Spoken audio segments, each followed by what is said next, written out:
Hi there, Vasco Duarte here, your host. I wanted to share a story with you. You know how sometimes Agile just feels like following another checklist?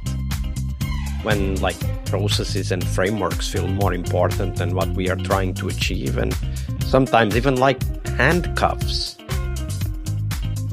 I was talking to a customer of the Global Agile Summit, and he used a term that I kind of stuck in my mind. He said, "I have agile fatigue." And I've heard that a lot from people since then.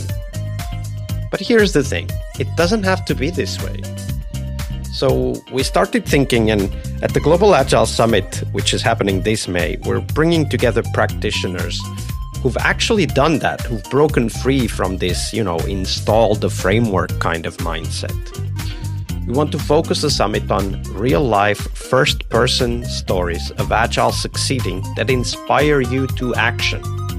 We're talking real experiences, practical solutions, and of course, amazing insights from leaders like Gojko Adzic, who will be one of the keynote speakers, and Jürgen Apelo, who will be one of the keynote speakers as well. If you're ready to leave the Agile fatigue behind, just join us in Tallinn. The early bird tickets are now available at the globalagilesummit.com. And mark your calendars. We will have workshops on May 18th, that's a Sunday. And then the conference itself will happen on May 19th and 20th of 2025 in Tallinn, Estonia. So let's make Agile exciting again.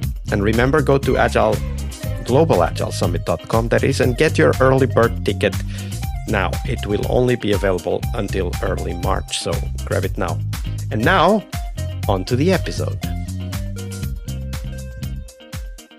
Hello, everybody. Welcome to our Wednesday, the Leading Change episode, this week with Mateusz Komander. Hey, Mateusz, welcome back. Hello, Vasco. Happy Wednesday or mid of the week. And happy seeing you again. It's only Wednesday, Captain. It's only Wednesday. Which means we got 3 excellent episodes with Mateusz coming up. So stay tuned. And today we're going to talk about change, of course. So Mateusz, share with us that process of change that you were involved with and, how it went from beginning to end. And then highlight for us the tools, the tips, the tricks, the techniques you learned back then that you still apply today. Hey, yes. So today my history about change, I think, will be actually very fun one. Maybe not funny one, but hopefully very inspiring.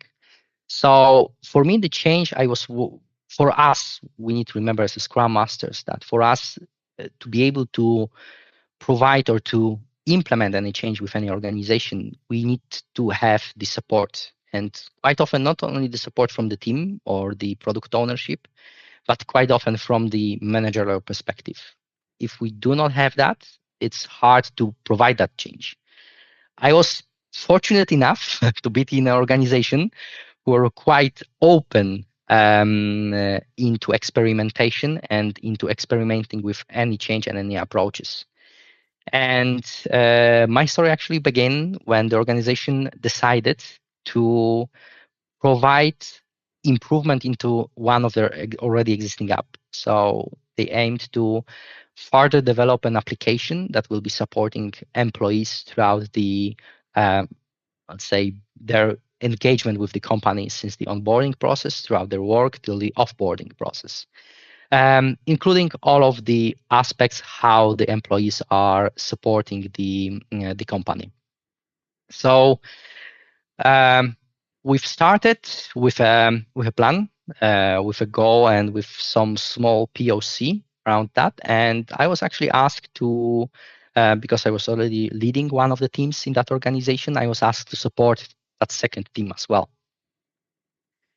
And at the beginning, we started very small, but the team grew quite fast, quite a lot, with multiple skills that were needed for our development. And I was placed in very quickly in a position when the team was too big to be a typical Scrum team.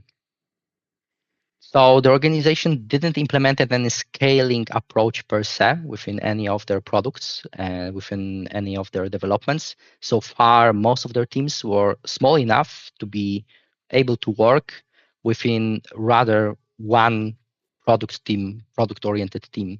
So this was quite new for them.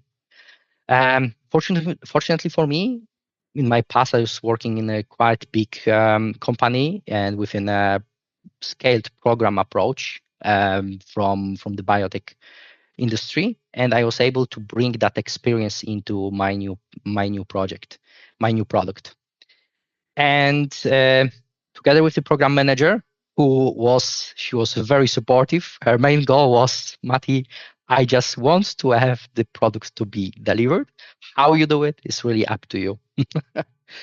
And so we started introducing a little bit split based on very small and agile teams that can work on separate aspects of the application.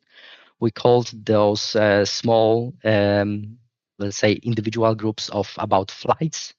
We're aiming to not have more than 4 people in one of the flight. So we are aiming to have the one QA, one backend developer potentially that can also leave that part of the team, and Android and iOS developer. So the aim was that because we have so many different areas of the application to be developed, we didn't want it to have one team to be focused on that, or for example, to be the whole team of almost 20 people joining one call and listening about different aspects of the application. The intention was that each of the flights could focus on one aspect of the product, develop, finish it as soon as possible, and jump to something else. If needed, we were aiming to maybe join the 2 of the small flights to work on one of the bigger products for some period of time, but then as soon as possible, split them again. So the experiment started. Quite promising. We were able to very fast develop first improvements within the team. Unfortunately, at some point, we were a little bit lost into silosing with that split. So the teams started naturally to somehow aim into splitting the work, not really vertically, but rather horizontally. So I've started. You mean according to each flight, right? Yes, so the flights actually started to focus the people instead of focusing on delivering specific product areas.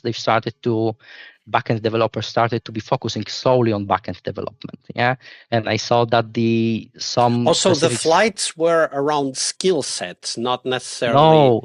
No, the flights were around part of the product, but even though the flights were organized as they were, the teams decided, also the people within those teams started to align separately on horizontal level. Okay. So even within a flight, you started to have these different silos.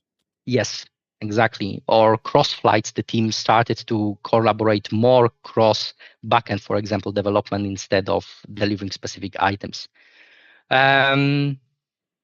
This was, and unfortunately, this interesting. This was an interesting observation. Do you have any insights as to why, even though the different sub teams were collaborating, they were mostly collaborating around their their architectural layers? I think this is something that I may need to pay more attention, because based on different technology, the speed of development was different. And I think maybe a little bit lack of alignment of where we are heading, like long term, or how the teams could maybe shift faster if needed, brought us or put us into that position that teams stopped collaborating a little bit. Unfortunately for me, I'm speaking unfortunately here, was that in that moment, it was the moment when I was jumping into, or I've got an offer from different company to join them. So I've handed over that to a different Scrum Master. And I know that he was trying to collaborate or to work for a little bit with that approach. But at the end, I believe they've split it into two teams, when one team was focused only on the front end development with Android and iOS, and second team was focused only on the backend development. That sounds familiar. Yes, I think maybe that was the best approach or most suited approach for them. Maybe me introducing the way how I've introduced that was a little bit too wishful thinking at the moment when I brought that into the team, not really understanding the differences in the different skill sets or the different technology needed. Definitely nice learning point and place to look more thoroughly in future scaling approaches. I think for me, one of the things that is really important for us to acknowledge as leaders, Scrum Masters, Agile coaches, team leads, development leads, department leads, whatever that leadership position may be, one thing to recognize is that there are certain dynamics within groups that are very hard to stop and very hard to eliminate, and perhaps we don't even want to eliminate them. But of course, the reverse is that they have a clear impact on how we look at our work and how we organize our work. And for example, there's a strong identity around technical frameworks, like back-end frameworks versus front-end frameworks, around platforms, iOS, Android, Linux, whatever, Kubernetes, Docker, whatever that may be. And those identities will immediately affect how people choose to group and collaborate, right? And as Scrum Masters, as Agile coaches, as leaders in general, we need to be aware of those dynamics, because otherwise we might not detect the silos early enough to be able to do something about them.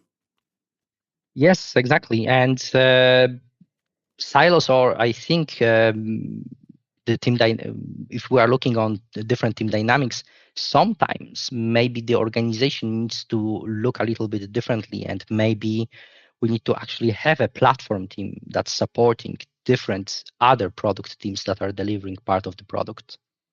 And because sometimes maybe it's it might not be possible to have always the vertical split, so we need always to look a little bit, have a little bit wider view into the context of organization, or context of technology used, and how it's utilized. Absolutely. That's definitely another aspect. That was a great story, a lot to reflect on, I'm sure, and think about how to organize our scaling efforts. So thank you for sharing that, Mateusz. Thank you. Thank you, Vasco, and hopefully see you tomorrow. We really hope you liked our show. And if you did, why not rate this podcast on Stitcher or iTunes? Share this podcast and let other Scrum Masters know about this valuable resource for their work. Remember that sharing is caring.